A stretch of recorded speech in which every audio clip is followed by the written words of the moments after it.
అత్యంత కృపగలిగిన యేసు క్రీస్తు నామములో వాక్యాన్ని వింటున్న బిడ్డలందరినీ కూడా దేవుడు సమృద్ధిగా దీవించి ఆశీర్వదించును గాక.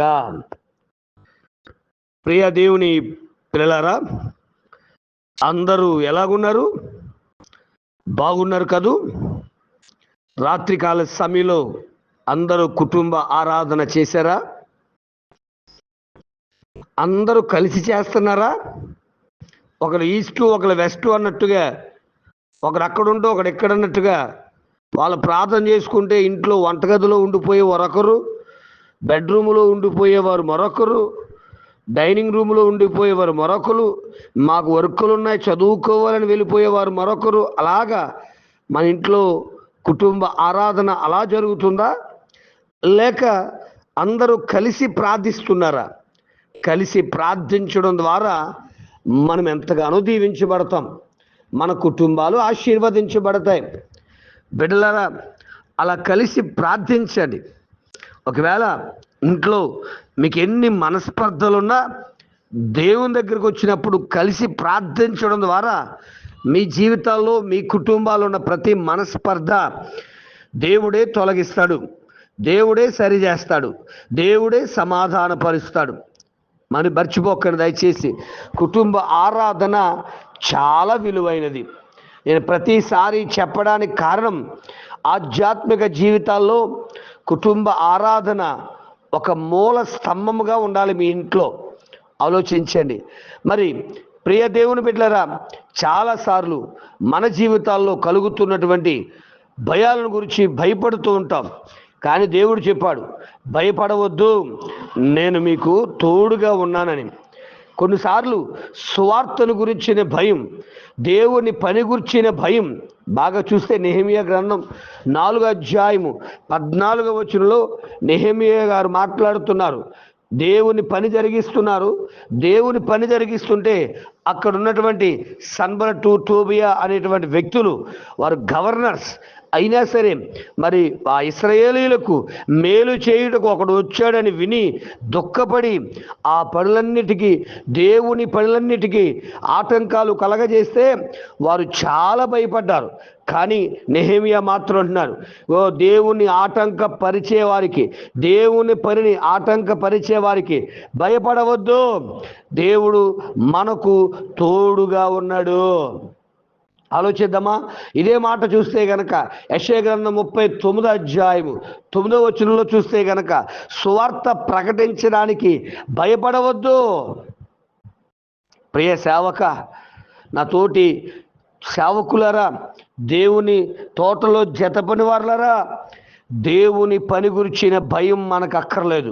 దేవుని సువార్త గురించి ప్రకటిస్తున్నప్పుడు అనేకమైనటువంటి భయాందోళనలు మన మీద కనబడుతున్నా భయపడవలసిన పని లేదు.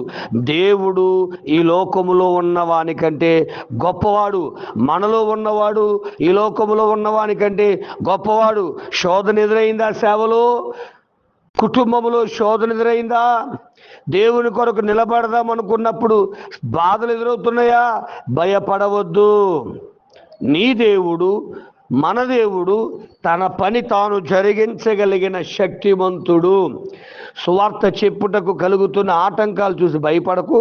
దేవుని పని చేస్తుంటే ఎదురవుతున్న బాధలు, ఎదురవుతున్న కష్టాన్ని చూసి, అడ్డంకులు చూసి భయపడవద్దు బిడ్డలారా. ఇంకా చూస్తే ఈ మధ్యన ఇదిగో స్కైలా పడిపోతుంది, అదిగో స్కైలా పడిపోతుంది, ప్రజలందరూ చచ్చిపోతారంటని రకరకాల విషయాలు శాస్త్రవేత్తలు చెప్తున్నారు, సామాన్యమైన వ్యక్తులు చెప్తున్నారు. పరిశుద్ధ గ్రంథం తెలియజేస్తుంది. ఇర్మియా గ్రంథం 10వ అధ్యాయము 2వ వచనంలో ఆకాశమందు అగుపడుతున్న చిహ్నములను చూసి, ఆకాశంలో జరుగుతున్న మార్పులను చూసి భయపడవద్దు. ఇవన్నీ జరగాలండి. అందుకే కాబట్టి జరగబోవు వీటినెల్లను తప్పించుకున్నటకు మనిషి కుమారుని ఎదుట నిలబడుటకు మీరు శక్తి గలవారగునట్లు మెలకువగా ఉండి ప్రార్థన చేయమన్నాడు దేవుడు. కాబట్టి ఆకాశంలో ఏదో పడిపోతుందంట, మనందరం చచ్చిపోతామంట, అయ్యి బాబోయ్ అని మీరు భయపడకూడదు. ప్రభు రాకడొస్తే అందరూ ఎత్తబడాలి. దేవుని కృప నీకు తోడుగా ఉంటే దేనికి భయపడవలసిన పని లేదు. బిడ్డ, మరి దేనికి భయపడుతున్నావు? ఆలోచన చేయి. మరొక్కసారి దేవుని సేవ చేయుటకు భయపడకండి, దేవుని పని చేయుటకు భయపడకండి, ఆకాశంలో కనబడుతున్నటువంటి చిహ్నాలకు భయపడవకండి దయచేసి. ప్రకటన 2:9 చూస్తే గనక మరి కలగబోతున్న శ్రమలను చూసి, జరగబోతున్న ఇబ్బందులు చూసి భయపడవద్దు. ఎందుకంటే తెలుసా బిడ్డలారా, శ్రమలన్నీ వస్తాయి. ఒకవేళ శ్రమ దేవుడు నీకు ఏర్పాటు చేసినా ఆ శ్రమలో నుంచి నిన్ను బయటకు తీసుకురావడానికి మార్గాన్ని కూడా దేవుడు ఏర్పాటు చేశాడు. ఒక తాళం కప్పను తయారు చేసిన ఆయన దాని తాళపు చెవిని కూడా మరి తయారు చేస్తాడు. అలాగే శ్రమను నీ మీదకి అనుమతించిన నా దేవుడు ఆ శ్రమలో నుంచి నిన్ను బయటకు తీసుకురావడానికి కూడా ఇష్టపడతాడు. మరి ఈ రోజున దేని గురించి భయపడుతున్నావు? నీ ఉద్యోగం గురించి, లేకపోతే నీ చదువును గురించి, నీ పరిస్థితిని గురించి, నీ వ్యాధి బాధలను బట్టి, నీ కుటుంబ పరిస్థితులను బట్టి, మరొక్కసారి నీ సేవా పరిచర్యను బట్టి భయపడుతున్నావా? నా దేవుని కోసమే 365 సార్లు భయపడకూడదు అని రాయించాడు. బిడ్డ, మరొక్కసారి తెలియజేస్తున్నా, యెహోవా దేవుని నీకు తోడుగా ఉండగా నేనెవరికి భయపడుదును అంటున్నాడు దావీదు. నేను భయపడను. ఎందుకో తెలుసా? నా దేవుడు నాకు తోడుగా ఉన్నాడు.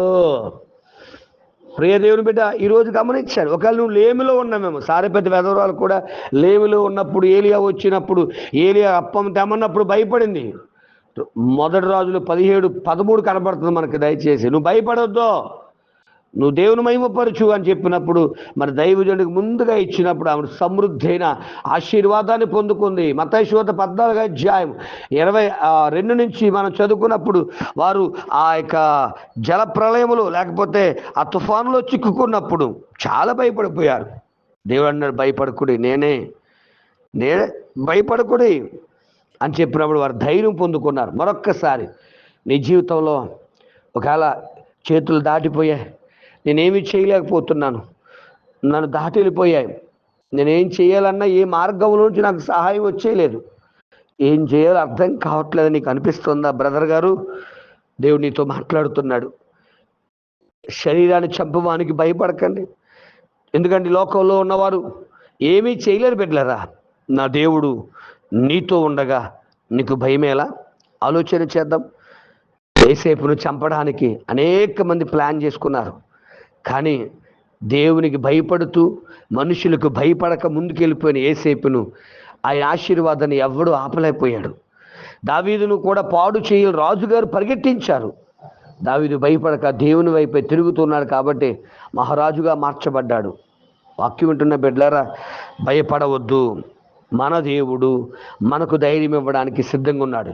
నీ పరిస్థితి ఎలాంటిదైనా, నీ పరిస్థితి ఎలాగున్నా ఈ ఉదయకాల సమయంలో భయపడక ధైర్యంగా ముందుకెళుతూ ప్రార్థిస్తూ దైవాశీర్వాదాలు పొందుకుంటూ మరి దేవుని మహిమార్థంగా జీవించగలిగిన కృప మనందరికి అనుగ్రహించును గాక. ఆమేన్. పరమ తండ్రి నీకు స్తోత్రాలయ్యా.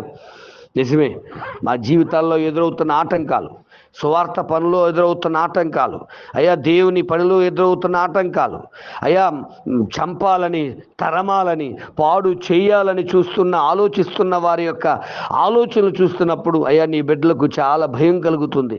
ఆదరించేవారు లేరే, కాపాడేవారు లేరే, సపోర్ట్గా మాట్లాడేవారు లేరే, ఈ శ్రమలో నుంచి నన్ను బయటకు తీసుకొచ్చేవారు లేరే అని నీ బిడ్డలు ఎంతో వేదనతో ఉన్నారేమోనైనా ఒక్కసారి వాక్యాన్ని వింటున్నప్పుడు దేవా నీ బిడ్డలు మీరు దర్శించండి, బలపరచండి, భద్రపరచండి, అభిషేకించండి, ఆశీర్వదించండి, మేలుతో నింపండి, నీ సన్నిధిలో నిలబెట్టి బలపరచి భద్రపరచి వర్ధలింపచేసి నిండారుగా మీ దీవెన ఆశీర్వాదం క్రొమ్మరింపజేసి మహిమ పొందమని, ఆశ్చర్యకరమైన సహాయముతో మమ్మల్ని అభిషేకించమని, వర్ధలింపచేయమని యేసు నామమున అడుగుచున్నాను తండ్రి. ఆమేన్. ప్రార్థనా వసతి కొరకు నా సెల్ నంబర్ 9866958571.